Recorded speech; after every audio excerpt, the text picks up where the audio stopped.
If you know, you know. If you don't know, then watch till the end of the video.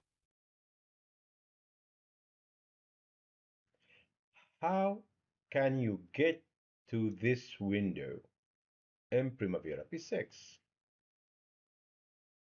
It includes general, status, project codes, and summary. If you don't know, then let's show you what's there.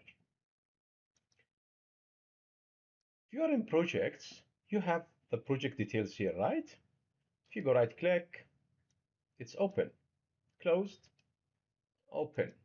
But if you are in the tracking window and you go right click and again project details, you get the window which I just show you.